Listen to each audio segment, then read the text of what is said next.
All right, so welcome back to Hindustan Astrology, and today we have a very, very special guest, someone who is a spiritual mentor of mine, and I don't know if you guys have heard of him, but his name is Chief Golden Light Eagle. He's of the Yankton Sioux Reservation in South Dakota, and he is also known as Standing Elk. He is a Sundance Chief and leads many other ceremonies such as the Inipi. And also, you know, he's a wonderful singer and guitar player. He's quite the musician. I don't know if you know that, but I've been lucky enough to enjoy his music many times. And he also is the founder of the Star Knowledge Conferences. So welcome to Hindustan Astrology, Chief Golden Light Eagle. Thank you so much for being here. Good. Yeah. Yeah, I did an interview with James Gilliland, last month or so, but he was trying to interpret, or even trying to pronounce our words, and he's butchering them, but it was really funny. He got through it, but it was, he's trying though. God bless him. Yeah. It was really, but he tried. Work. Yeah. So yeah, thank you for this moment, for this time, for this space. I know everything's like in divine order, and there's a reason for all this, and maybe it's just 1, 2, 3, 4 people that probably will connect with whatever we're saying. They're interested in, but it's not a 24/7 interest. Because they got to work, they got to do this, and their mind and their life and their physical, everything's on the outside of what we're talking about. And the only time they probably connect is one moment in 2 or 3 days of the year, and actually interested in what we're saying. Yeah. Because they're out there working, they're out there making a living, they're out there doing this. Exactly. So. And that's why I want to do these interviews with the gurus, to give people an opportunity to meet other people they may not have, met before. And as someone who's been at the Star Knowledge Conferences for a few years now, I can say it's been such a blessing to meet so many different people. I feel like I finally found my tribe. I feel like I've always been the black sheep, like no matter where I've been, but there I'm with a whole bunch of black sheep. So we all emotionally support each other and help each other on this journey. And, going to Serpent Mound, that Terry Rivera has been hosting for, it's been 5 years now, 5 or 6 years, has been such a healing for me. And I have to say, after going to Sedona, which is a vortex, and, the definition of a vortex is an opening in the ground, where the energy is allowed to come out. Where you have these big ones, like Sedona, the energy there is very masculine, it really, even though it swirls in a kind of feminine way, it's powerful. And Sedona will knock you on your butt if you're not careful. But the vortex at Serpent Mound, I found to be very healing, very feminine. And even though it's got that serpent energy, I found it to be very healing for me. And so knowing that we have the Spring Equinox Summit 2020 coming up, we have the Mitchell Hedges Crystal Skull coming. And it's actually, I think it's coming from Japan. That's where the keeper is living. But it's originally from Mexico. It's from the Yucatan. And it's Mayan. And so I'm wanting to also talk about that. But before we go any further, I want to give a little plug for Chief's book, The Symbols, because this is a wonderful manual. I mean, my gosh, not only can you and should you read it, like a novel, but you can also use this like a divination where, you have a question and you open to a symbol, and there we are, Maitreya up there. Oh, movement and balance. Yeah. Uh-huh. Yeah. Maitreya? Uh-huh. Yeah, okay. Yeah, so everyone must be clothed, fed, and sheltered. Uh-huh. Yeah. Yeah. So, you know, you can use the book like that where, you know, you are, it's like pulling up a card. But I was wondering first if you could just talk a little bit about the origin of the book. And now I know you've talked about this a million times, and certainly people have probably seen it on other videos, but let's hear it in your words, like how this came to be. And then we'll go on and talk about, you know, other stuff. It's sort of all right, I'll try to make it as short as sweet as possible, but sometimes it doesn't work that way. I got invited to a place called Savory Antelope Retreat Center, and they asked me to go over there and teach about Lakota sweat lodge, you know, ceremony. So I would go there every August. And so this year, 1995, August, it was maybe around the 14th, 15th. And I had to use these a week.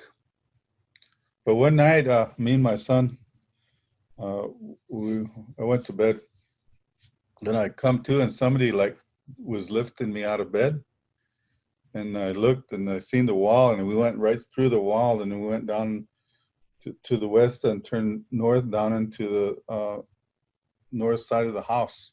And I seen two men standing there, but I don't know if they're women either, because they didn't have no clothes, they didn't have no hair, but they started talking to me right away. But their color was more of like a tan, you know, probably like that door behind you. Uh-huh. And I looked at them, but they start talking to me right away. And they had this bar. I have the bar outside in the garage, but they had the bar. And this bar had symbols on there, like the symbols that you're seeing there. Yes. Mm-hmm. And so they were talking to me, but they weren't talking English or Lakota. They were talking their language, their star language. And so I knew, and the first thing I felt was, oh, they're speaking this language in of this earth. So I was listening, but the thing was I could understand it, you know, perfectly, 100%.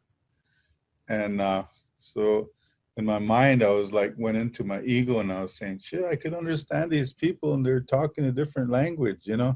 I was thinking like that, and they were telling me, and there was two of them, and they had a bar, and they had these symbols, and they're telling me about these symbols.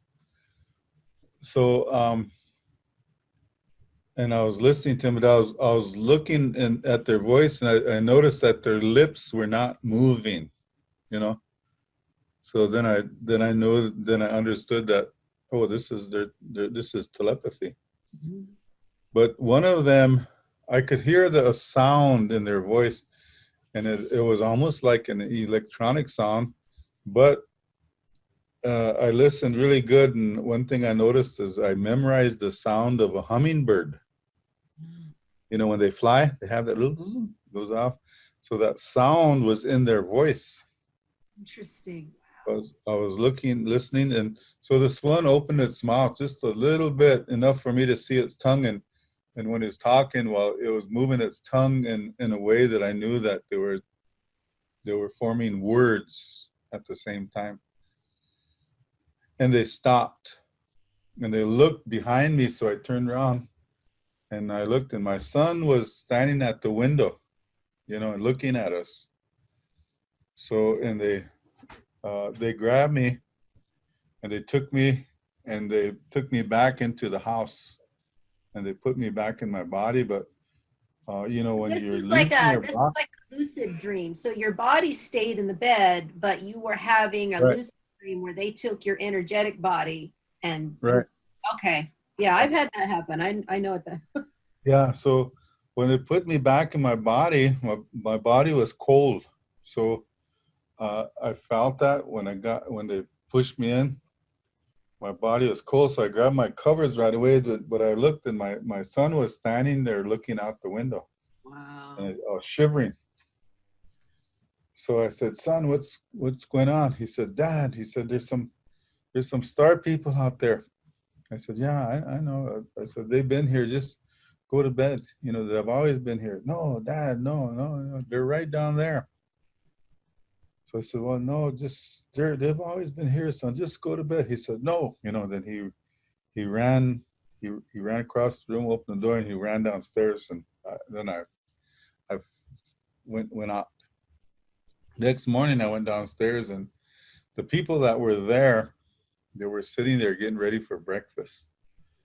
And then when I walked down there, I heard they're twins, Joan and Jenny.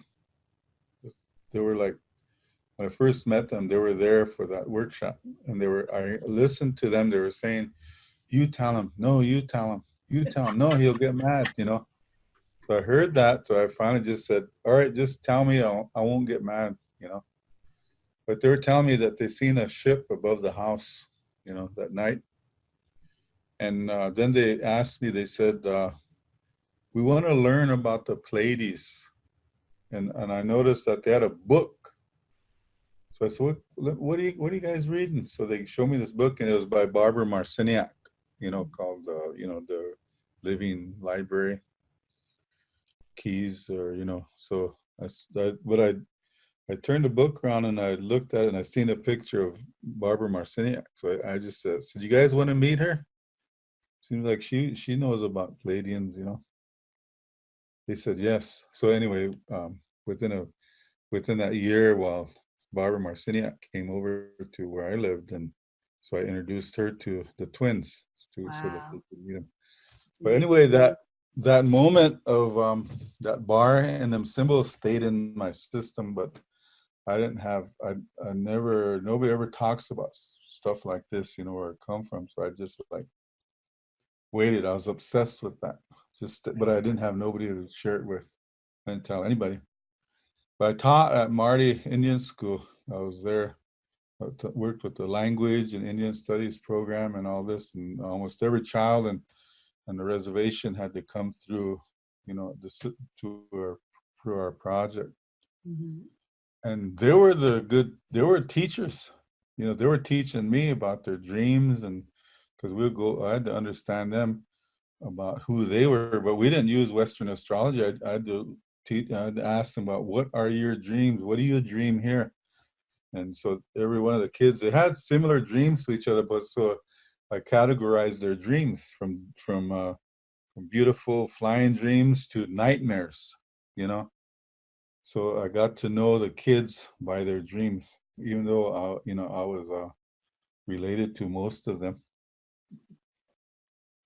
So I spent about 12 years in that system, but they were my teachers, and we sat and we talked and did telepathy. We did astral projection. We went into teaching them how to check on their mother, see how their mother was, you know, there were so many things that we sat down, we talked about, and they were naturals, you know, and we all did it around full moon time. Settle down. You want everybody to lay down, rest, do whatever you want to do, and we're going to do something. So I used to ask them, I said, hey, I want you to go see your mother. Close your eyes, lay down, relax. I want you to see your mother. So there was some of them, oh, you know, what's your mother doing? Oh, she's watching TV. Oh, she's uptown. Oh, she's doing some laundry. Everybody had a different, you know, it wasn't the same. They all had a different description of what their mother was doing. Then I would say, okay, here's what I want you to do. Tap them on the shoulder. Tap your mother on the shoulder, you know. And they'll do that. They'll start laughing. What'd your mom do? Oh, she got scared. She jumped. And, you know, okay, whisper in your mom's ear and say, I love you, Mom, you know.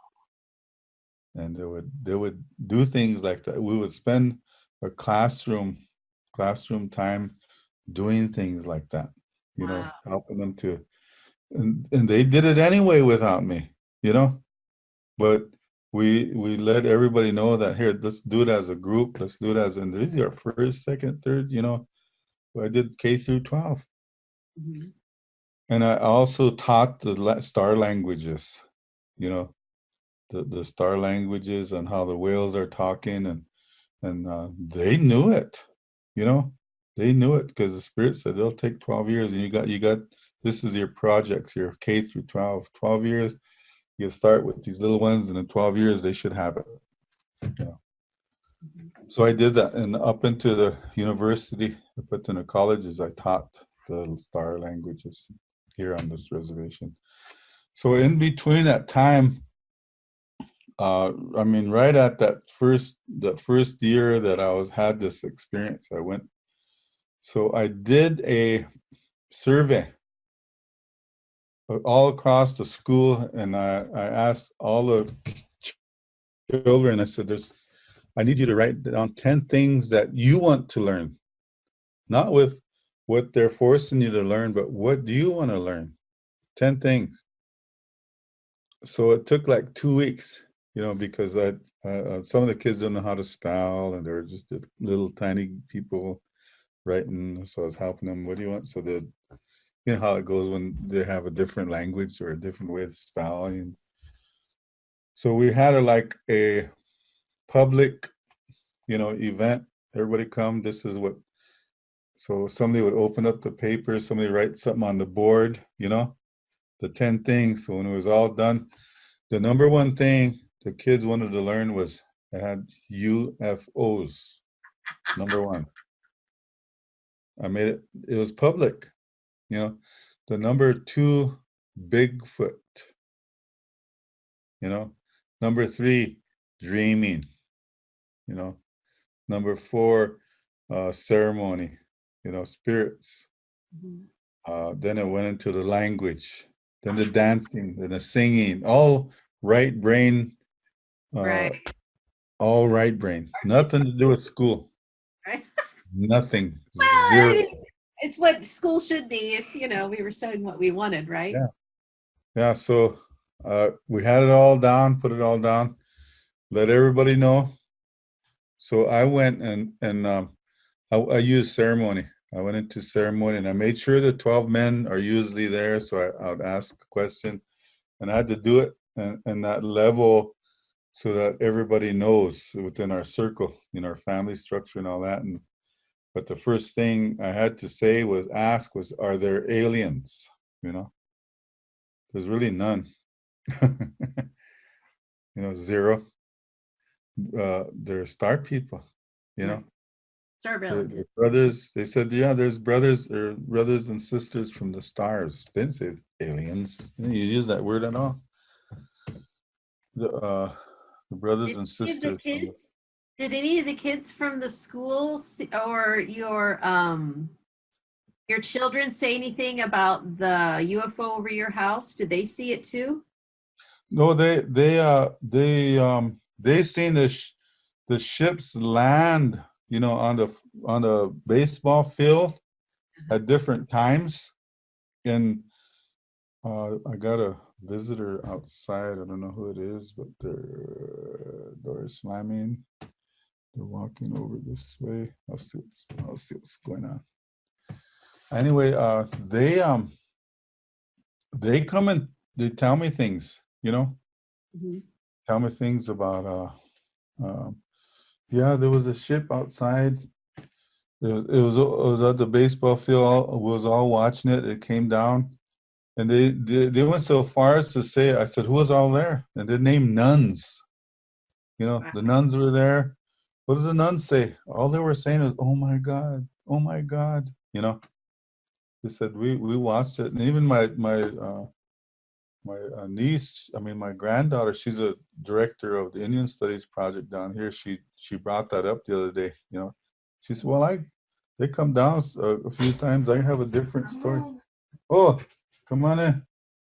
I'm visiting here, so you guys have to be quiet. Okay? No screaming, hollering, running around, making a fool or mockery out of me. So, how Okay. did you discover that those symbols that you found or that were given to you in the dream were the same symbols that were on one of the craft that was downed at Socorro, New Mexico? How did you make that connection? What happened is uh, it had to do with our language at first, you know. I didn't want nothing to do with computers, stuff like that, because I know what computers do to your system on a, you know, level, a different level, and your molecular level. And anyway, our language was dying out. So my boss said we need to get a database for our language because, you know, there's only like 4,000 of us Indians left over here in South Dakota. That's like going extinct, you know. And Yankton Sioux, our language is dying. So when she said that, I said okay. She said we need to have a database for language. Then I had a friend that was in San Diego. I said call him up. Could you? I need to get involved with computers. Set up a workshop. I'll come down. So we got it all taken care of.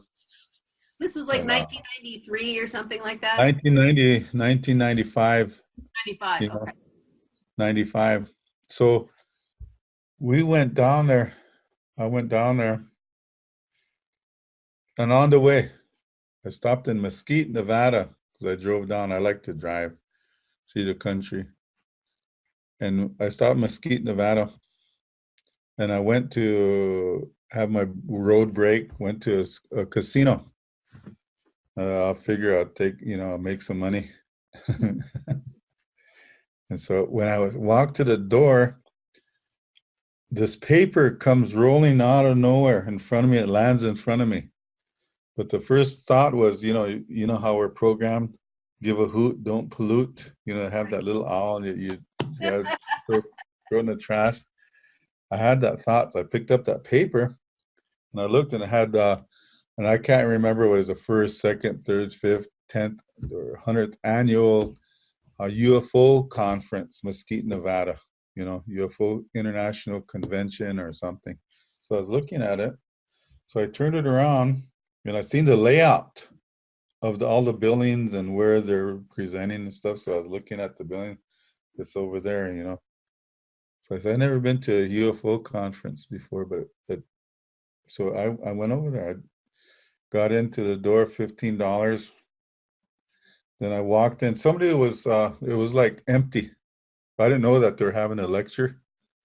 So I went there and I looked at all the vendings and they had pictures of flying saucers and books and videos and, you know, they're all quiet. There's hardly anybody in there. So I went to the registration and I heard somebody talking on the other side of the room.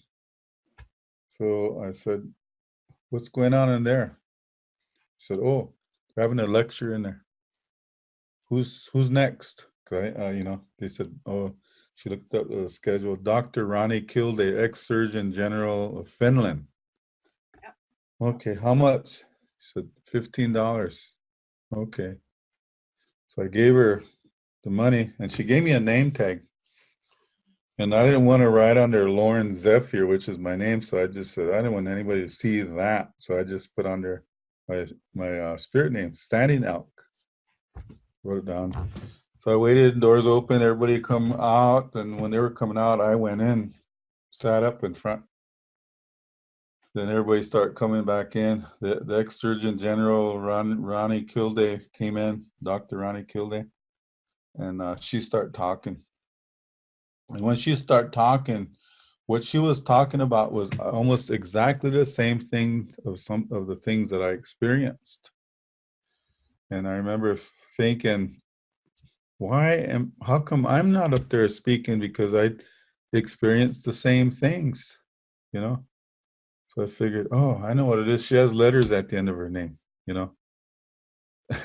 Like MD, PhD. I said, I have a BS degree. I have to get some letters at the end of my name before somebody listens to me, you know. I'm thinking like that. So anyway, she got finished, then Giorgio Bon Giovanni come on, and he was talking about, he was a stigmata guy, you know, and he was talking about the cosmic Christ, and it was a terminology I never heard before. Cosmic Christ. He didn't talk about Jesus Christ. He talked about the cosmic Christ, and it was so different. And then Michael Heisman came on. He was a German ufologist over there, and he had a program on there, and that program showed all the crash debris of some place, and it had the bars and it had the symbols on there. You know?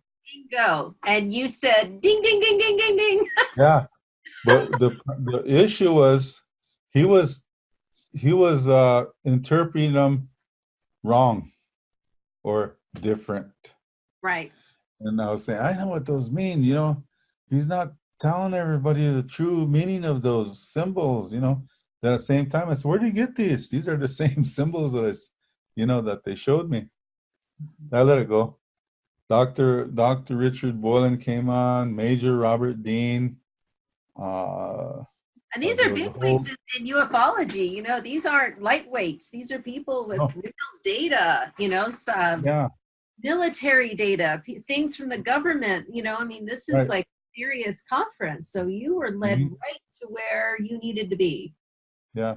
So after they took the dinner break, I stayed in while everybody's going out, and I put myself in the back corner, on the right corner, way in the back. I just stood there and I was watching everybody. And every presenter that was there that afternoon came over, and they walked over to me, and I was like, they surrounded me, and I was all looking at each other. And Dr. Richard Boylan, he come up, he looked at my name tag, and he said, "Oh, you're standing up. We've been waiting for you." I'd have fainted. So anyway, we got together and we went to the hotel. We all and they formed what they call the Extraterrestrial Welcoming Committee. And there was a landing in the future that's going to take place, and we were part of that. The Boutros Ghali from the UN, Nelson Mandela, Jimmy Carter, Stephen Greer, you know, Orville Looking Horse. All Hellier too, right? There was 22 of us. We were the ones that it was they just called it Extraterrestrial Welcoming Committee, and then we were getting things that were called stamped top secret, you know, later on. Anyway, we formed that, and I went down to San Diego and I finished doing my thing over there. But I was asking the ufologists from Germany, I said, where did you get those symbols? I said, I know everything. I know every symbol that you put up there. I know what those are, you know. And I said, if you wanted more, I said, hypnotize me, Dr. Boylan. If you want to hypnotize me, I'll dish it out to you guys, you know, because I'm interested and I want to know too. But he said he charged some money, so I said, I don't have that kind of money. I'll do it myself. Yeah. I'll get my information free, so it doesn't cost anything. Give it a second. So anyway, then we come back. I said, I have to go down to San Diego, and I'll be back up. You know, we met again, and we took off. But he was able to download those symbols from his program and give them to me, and Richard Boylan sent me some, but I never knew there was a video or anything till later, you know, and I didn't know anything about the computer or internet or anything like that. Right. So what I did was I got all the guys together. We went into ceremony. There's 12 of us. And I let my grandson run the ceremony because he has a pure mind. No alcohol, no drugs, never been too much off the res or, you know, no tobacco, no nothing, just young mind. So I just said, grandson, I need your help. You know, we need to learn about the starways now. So I'd just show him the symbol. He would draw it on the ground, circle it, and watch it. Then we'd go into the ceremony. then this spirit come in. His name was Astrology, which means one eye. But he came in from over there. I don't know. I think he might have been like a Tibetan monk. You know, he'd come in from over there. And the other one that come in was Na Petro, Blue Hand.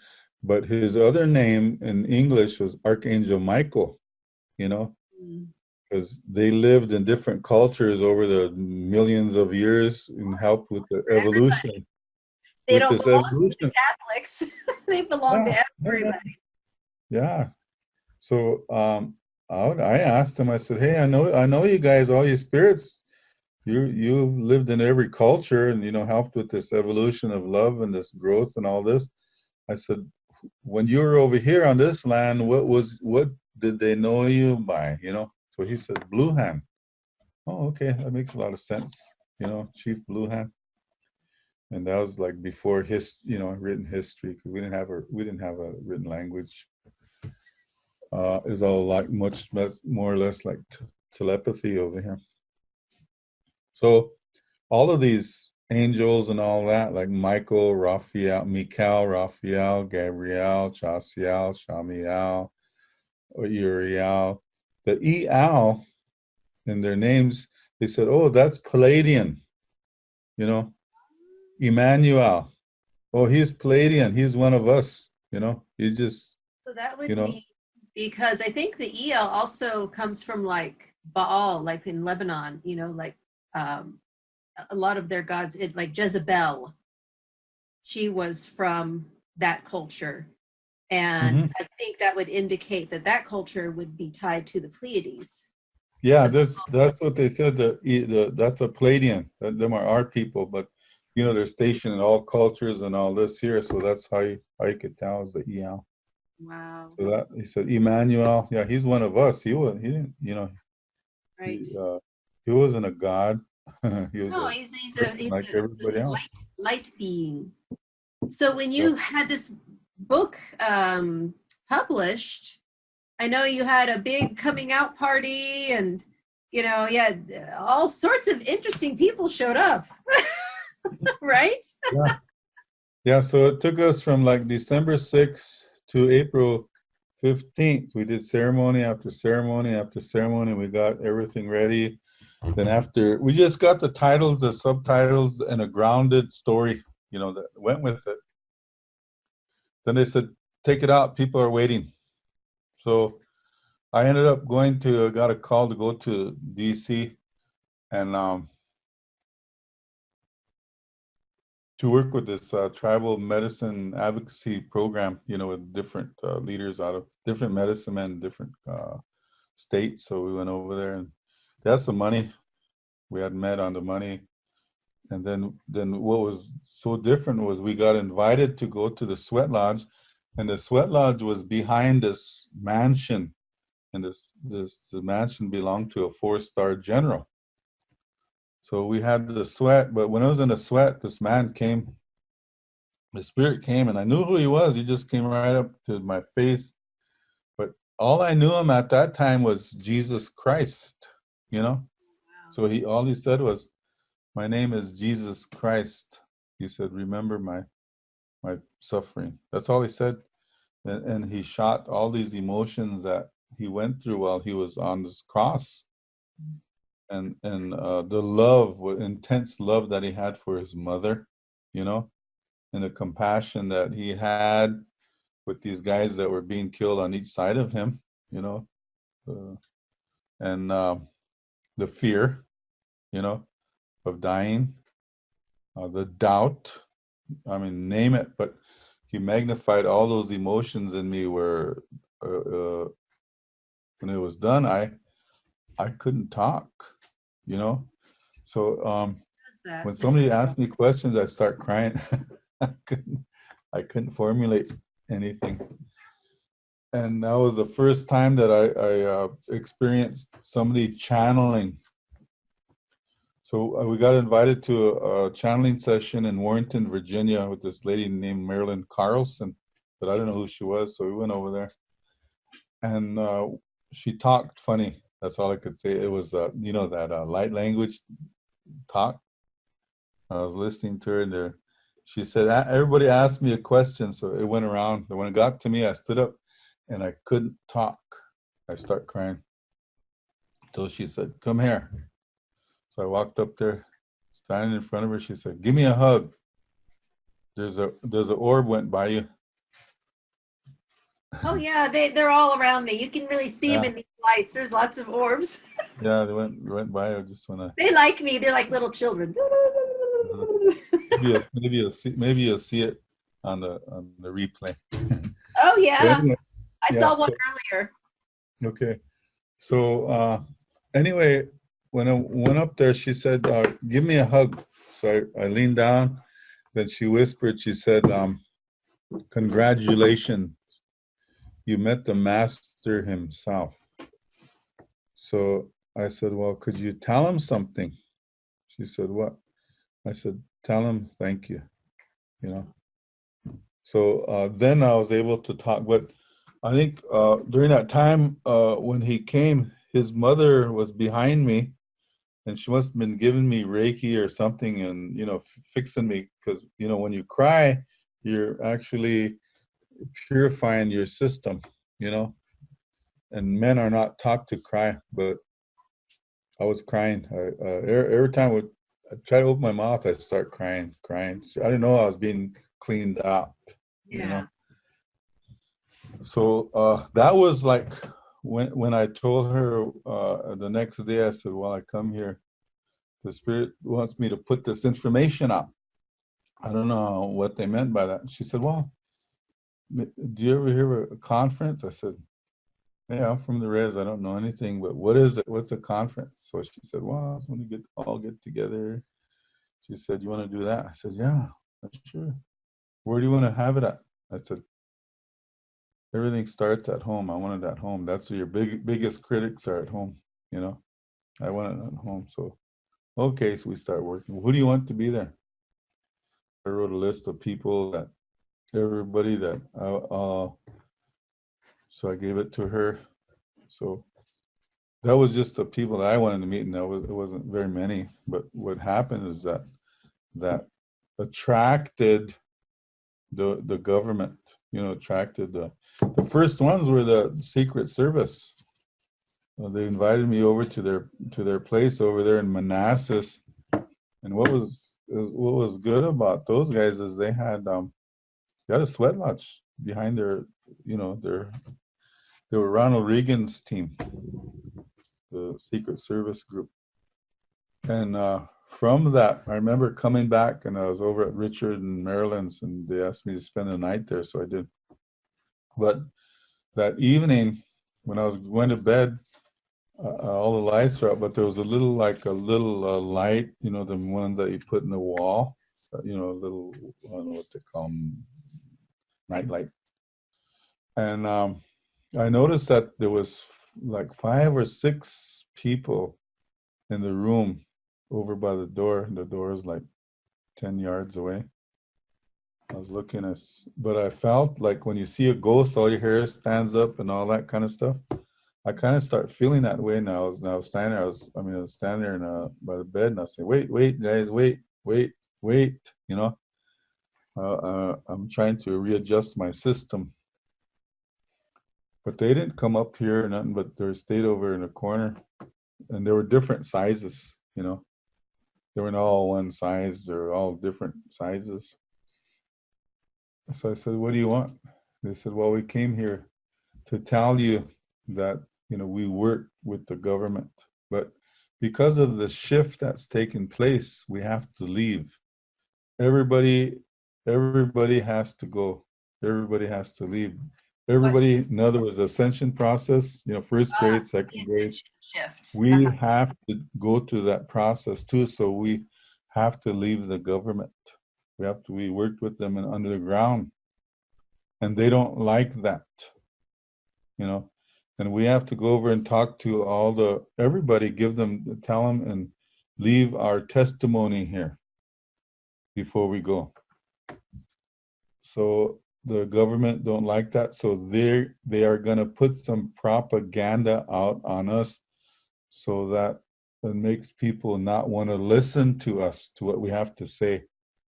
So at that time there was a lot of propaganda with being abducted and anal probes and spikes in your eyes and ears, and it didn't happen at all, but that's just what they did. It was a purposely put on sightings and encounters and all these TV programs.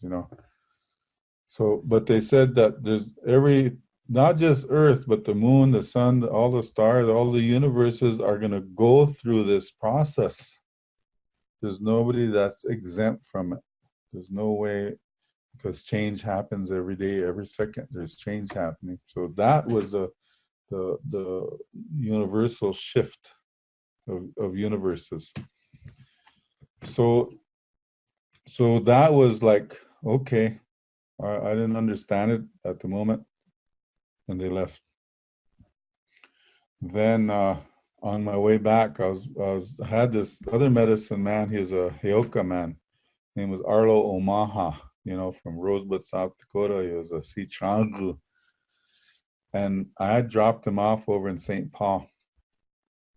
And I was trying to make it home. I drove from DC, St. Paul, and I made it as far as Prior Lake, or Shakopee, Minnesota.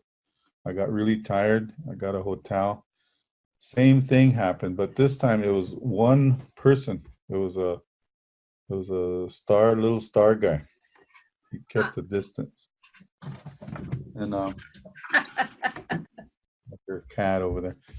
And I told him the same thing. I said, wait. There's a cat howling out there. So, okay, I'm going to adjust my system. Okay, what is it that you want? What is it? He said, well, I was sent here to tell you something.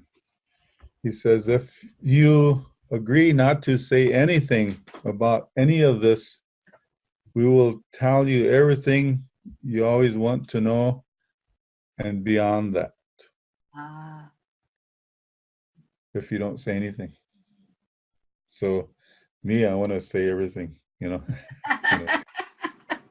I was like, when I was growing up, I asked different medicine men a question, and they would give me an answer that made me question more.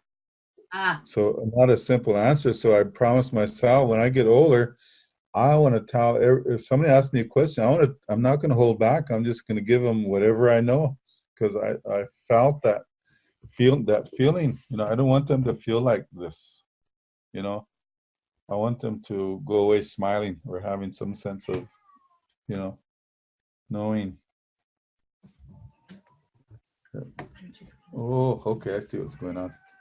These two cats. They're gonna a girl cat and a guy cat. So he said, yeah. So I was sent to tell you that if not to talk about this, and we will teach you everything you always wanted to know, plus beyond everything beyond that.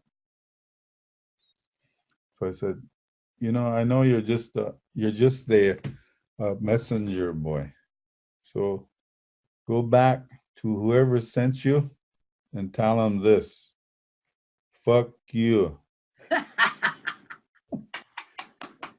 Because I didn't know what else to say, I don't cuss, Yeah, well, what else you got to say to the devil? When the devil knocks on your door, you need to tell him to fuck off, Yeah. So, but they never bothered me after that.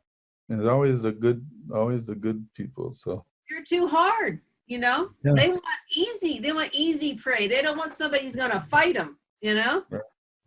So we got home, and in between that time, Marilyn was working her magic.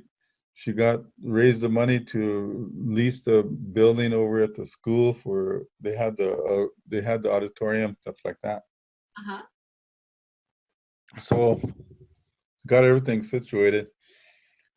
Then when I went to the list of speakers, CIA, Daryl Sims, NATO, Major Robert Dean, the channelers. Barbara Marciniak showed up. Drunville Melchizedek was there. You know, Commander Naval Intelligence Bethune. You know, they all came. There was the people with the skull was there. You know, so I was already introduced to the skull way back when I was doing a thing for sightings, and they put that skull in my hand. There was so many people there that from the FBI, government. CIA, that's pretty good. Yeah, the I mean, UN. but they were interested because they already had these symbols, right? And they didn't Yeah, know what but they they didn't. meant. But So they they didn't know. know. They didn't know what they meant. You know, they Yeah. were after their technology. You know how things work, but they didn't know what those symbols meant. So I was the last presenter. I mean, everything is weighted, and it took 2 hours, but I used the chalkboard because I wasn't really, you know, used to the computers, things like that, because I was coming from the schoolroom. Took two hours, and it didn't dawn on me where they came from. But when I was finished, I remember walking through the crowd, and it was a lot of people. I mean, lots of people. That it filled up like 50 miles of around here, Yankton, Mitchell, 50 miles of hotels, camping space. This was in June.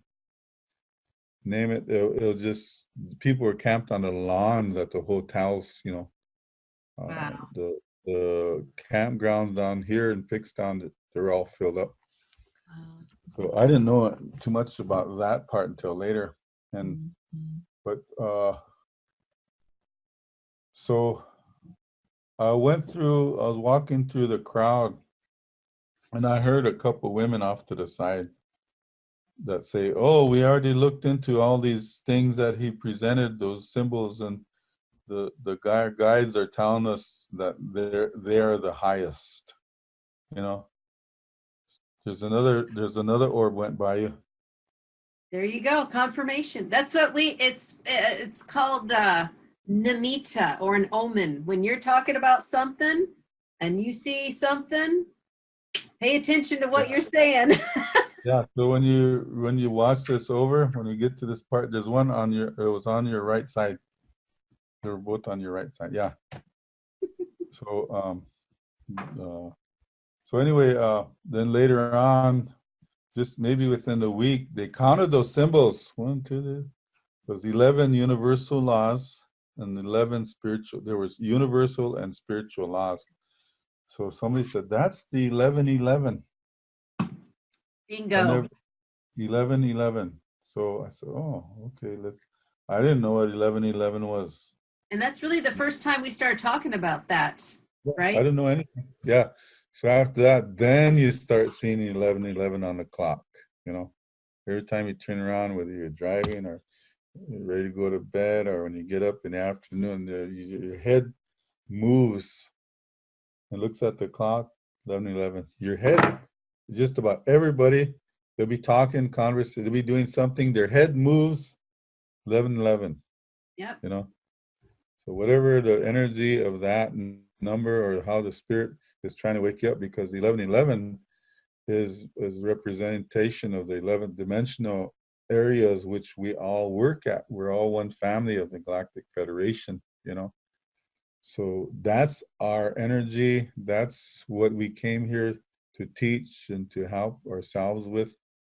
And you know, it's so 11. interesting in Vedic astrology, the 11th house is the energy of the 11th. It's Aquarian energy, it's community, Mm-hmm. you know, it's the kind of relation you have with everyone, you know, in your community. That's the 11th house. And how interesting that that energy is the same as the 1111 energy. So these things are Yeah. universal principles.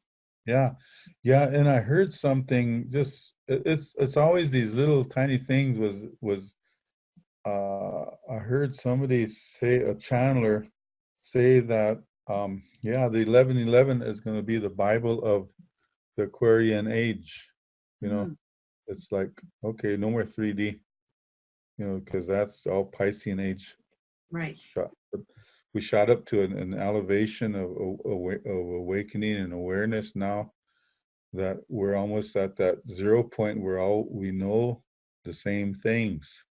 You know, we Right. have different situations that lead us to this 0 point, and they're all part of this circle, part of the hoop, you know. And Right. so 1111 is that basic formula that helps us to get to knowing why we're here, what we're doing, you know, what to do, where Right. we're going, all of that. So if it leads us into a lot of the past, were a high vibrational time, like with what you're doing, that was high vibrational, but everything that's of the past, people can't even figure that out today. Right. You know, all these temples over there across the ocean, the Mayan temples, every place, they can't figure it out because the interpretation of dimension is only 3, you know.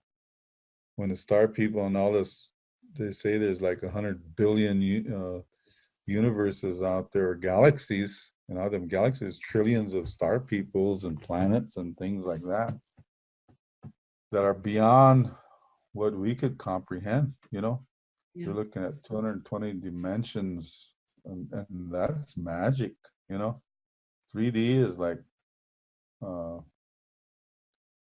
a lie. Yeah. Yeah. It's very flat. It's very Yeah. flat.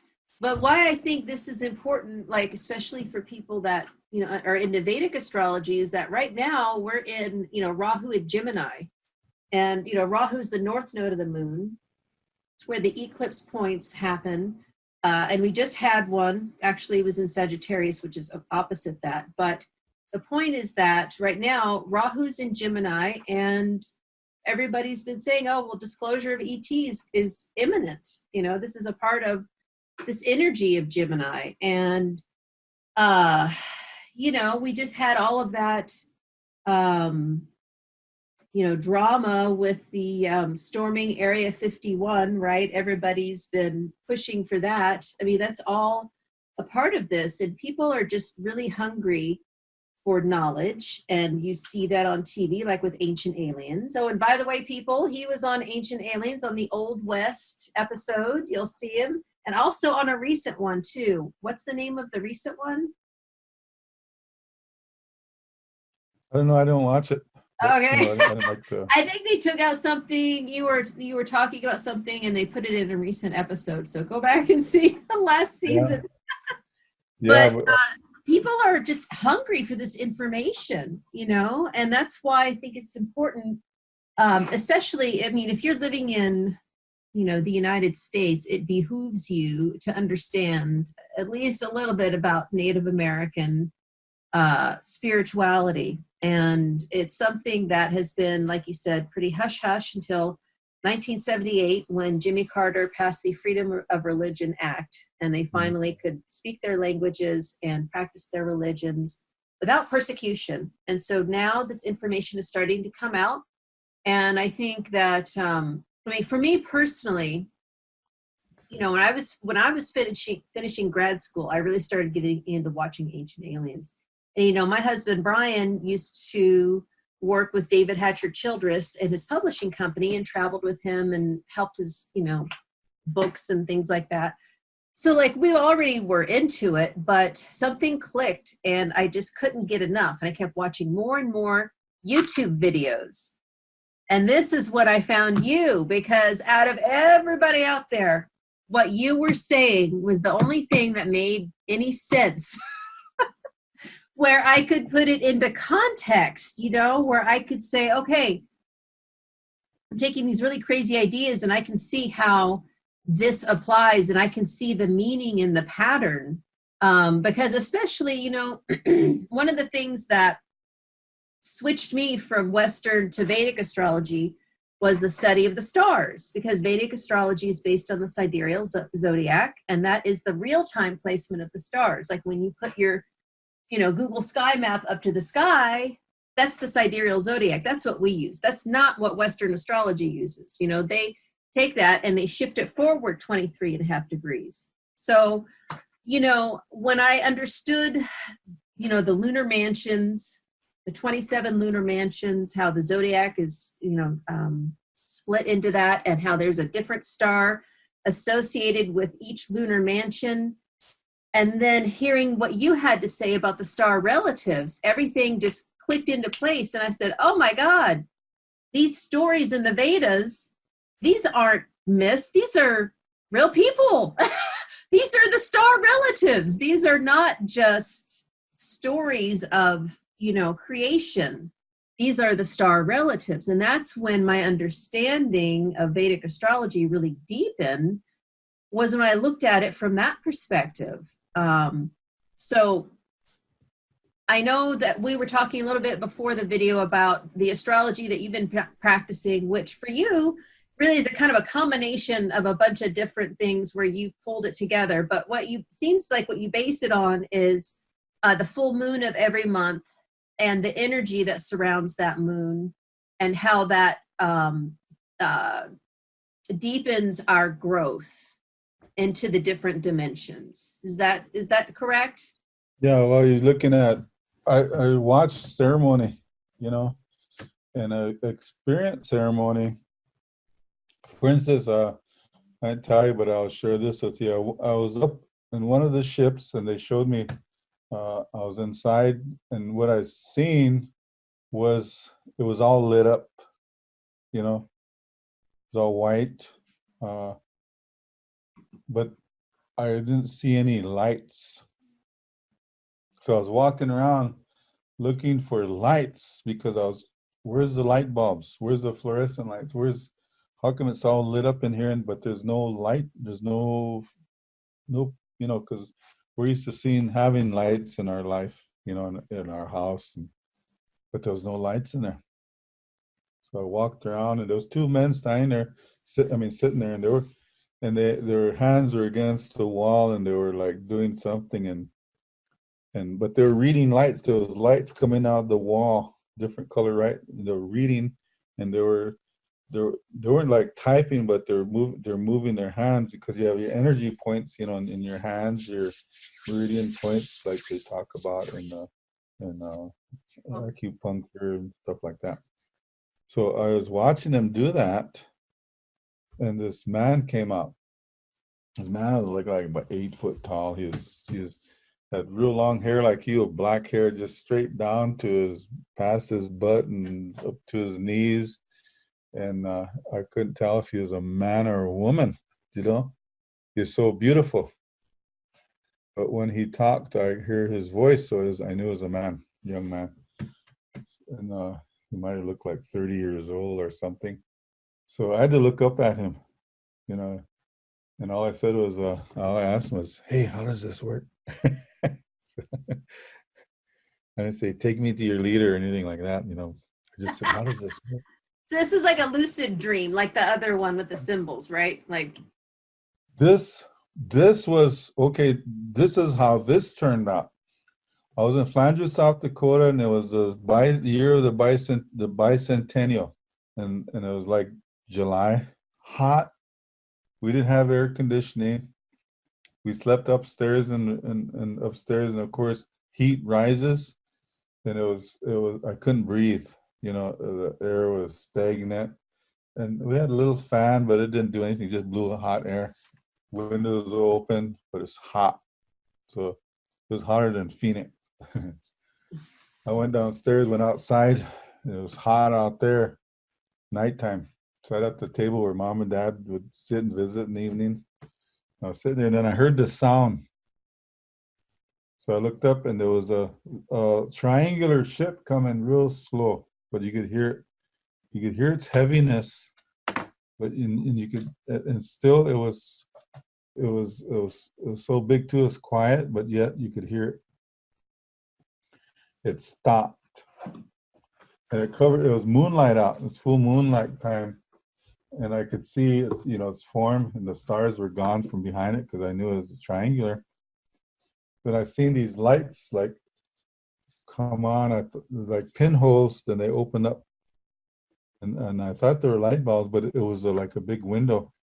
And I seen these people walking. There was three of them walked, and they were looking at me. So I ran inside, ran upstairs, and I woke up my wife. I said, "You got to see this. Come on, you know." So she come out, but it was gone. But I see it about a mile in the air down south of town. I said, "There it is over there," because there's only black spot in the sky, you know. I mean, you had But a she didn't. witness, so I mean, this wasn't a dream. No, it wasn't a dream. And so she said, "Well, I can't see anything." I said, "Well, I'm sorry for waking you up. Go back to bed if you want to." So she went. I walked to the alley, and I was staring at it, just standing there. And all of a sudden, I realized that I'm experiencing something that you just hear about or read about, you know. Then there's nobody there to influence you, to tell you this is what you've seen, or nothing there. So my knees, my legs start shaking. They started wobbling. So I was running, trying to get back to the house, you know, and I was wobbling and my legs were giving out. But all I remember is I grabbed the screen door, and boom, I was in that ship. Wow. So I was looking around. You know, that's when I noticed there was no That light. is a true alien abduction situation, you guys. That is not a dream. That is them taking you interdimensionally. Yeah. And it was there was no fear attachments, nothing like that. It was just like, oh, you're there, you know. And so what I just told you about the lights. Anyway, when this man come in, this young man, I was looking at him and I asked him, well, how does this work? So he'd start telling me. And I remember thinking and feeling and knowing that, oh my, that anybody could do this. It's so simple. Anybody could do this. Anybody. And but he blocked that answer from me. To this day, I can't remember, but I remember what I was thinking when he was telling me. And I can't remember what star system he is from. Grandma told me about 3 times, but it doesn't stay. It You know, doesn't stay. it It's doesn't stay. if they don't want you to remember, you will not remember. Yeah. Yeah. So, but he did say, you know, we travel by the law of light and the law of thought. He said, you need to learn about this for your survival in the future. So I said, okay. But I'll tell you, when the connection was that before this, we went to my uncle's for a ceremony, and there's another one went by you, another orb went by you. Another one? They Yeah. love me. They're like little fairies around me. Yeah. I used to watch all those orbs and all those rods and stuff like that, but there's another one. So anyway, I was at my uncle's. His name is Crow Dog, and Leonard Crow Dog, and we were Phil Hunter, Frank Knorr, and myself was sitting there and sitting on the floor. Some grandmas were behind us, you know, grandmas, 80 years old, stuff. And my uncle, they didn't have electricity out there, you know, Rosebud. They used kerosene lamps. Gosh. So when he was ready, they blew out this lamp. He started talking. He was talking broken English, you know, talking and mixing it with Lakota, and his language is moving. Pretty soon, he started speaking more Lakota, and pretty soon it was more Lakota, and his Lakota start shifting with this other language, and he was talking faster and faster, and he was talking so fast that the room started lighting up, you know. And I remember it was all lit up, and it was all looking at each other, you know. It was all looking at each other, and he had his eyes closed, but he must have felt that the light in his eyelids or whatever. So he stopped, opened his eyes, looked around, and the room went black. So just that experience kind of makes me realize, like with the Mayan temples, Egypt, all these temples that have these underground cities, over there in Sardinia and all that. You know, they're like 18 stories down. There's no signs of carbon or charcoal or of anything burnt on a ceiling that shows that they had to use wood or something to heat or light. No, there was nothing there. So that shows me that they had the energy at that time to light up a room, you know, to light up the caves. So you're talking about like like a wall that's lit up, or like the air itself is lit up as if the lights are on, but you don't see any lights. Right. Yeah. So we had all that long years ago. Every culture had that didn't have to work or didn't have stress or didn't have to get up at 6 o'clock or go to work or do odds and ends like that. You know, their routine, their minds preoccupied with other things besides what they're here for. So we had all that, all of us. So they can't even figure that, like I said, they can't figure that stuff out now because they're thinking on 3D levels, you know. Forgotten. Yeah, it's something happened during the flood where our memories were, you know, some say it's the pole reversal, you know. But it was definitely like a magnetic event, a magnetic anomaly that made our collective memory go poof. We can't remember. You know, I think we were talking about like these ages, like we come from a Piscean age and Aquarian age, a feminine age. So each age has a way of doing things, you know, Mhm. and we know Yeah, that. we're in the Kali Yuga, which is the dark age, you know. Mm-hmm. We've got like another, I think, 12,000 years before we reach a high point of civilization again, where we're in line with the galactic center. Right now, we're heading towards the galactic center, you know, the galactic plane, right? And when we're in line with that, then it's going to be the Satya Yuga, where it's like the golden age, you know. Mm-hmm. But it's, you know, it's dark, and that's something I wanted to talk about